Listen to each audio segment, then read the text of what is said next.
Frank Castle's replacement Punisher. This guy's a dude from S.H.I.E.L.D. Who had his family killed, like, very similarly, and is hunting down criminals in a deadly way also. You notice they got rid of the Punisher image. They've got some stupid-looking costume that looks really retarded. And I was going into this being like, oh gosh, what are they doing here? It starts off with, like, police investigating a murder, which, like, this murder ends up being the Punisher, I guess, family who they think he killed them, but it was really somebody else. And so that's where it all starts. You see, the art's pretty nice. It's very detailed. Oh, geez.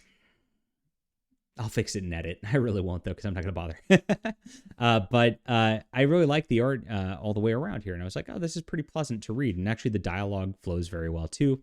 Fits the Punisher very well. And the Punisher ends up fighting this gang. He is hiding out in old S.H.I.E.L.D. hideouts where there's all this, like, weaponry and stuff like that. And he's able to use it in order to fight these gang members. And then he's chasing after somebody. He goes back to his headquarters. And this is where it, like, kind of goes, like, you know, replacement character 2023 on us. You know, they kind of have to do it. You have to diversity everything. And Punisher used to have, under Mike Barron's run back in the day, Frank Castle had, like, a team dude who was, like, a, you know, computer expert and would help hunt down things like that, called Microchip. And now this Punisher has, of course, a black chick who's, like, you know, the smartest, bestest person ever, because that's what you do in 2023. And so she's the brains behind the operation, of course. So he goes out and he's fighting and trying to find this terrorist to kill him. And it ends up a pretty cool scene. This fight scene ends up really cool. He ends up having to fight Mr. Hyde in the middle of this, which is a nice deal. This is an oversized issue, by the way, so you get a pretty long story to set up here. And then he ends up finding the guy who hired Mr. Hyde, and the guy holds this little girl hostage, being like, hi, you're not going to go after me, you superhero and all that, because I've got a little girl hostage. I might kill her. And Punisher just pops him in the head with a bullet. Badass. So a really cool ending on that front, too. And then it says, I'm ready. I'm back for war. Cool. And that ends it. And so it's actually, what's great about this is it's a full issue that has a full storyline. You get to know the characters. You know, you get to have some nice art in it, that, you know, you understand that the police are actually hunting down the Punisher, even though he's an innocent man.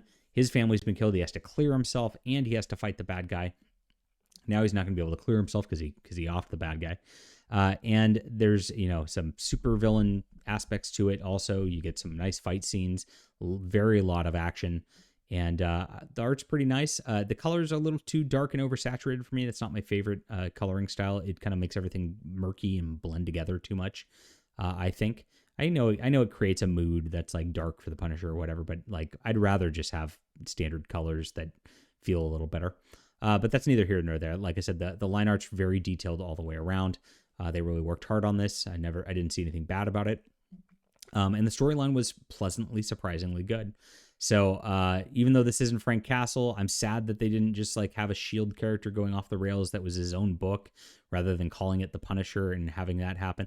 They kind of explain it like the media starts calling him a new Punisher.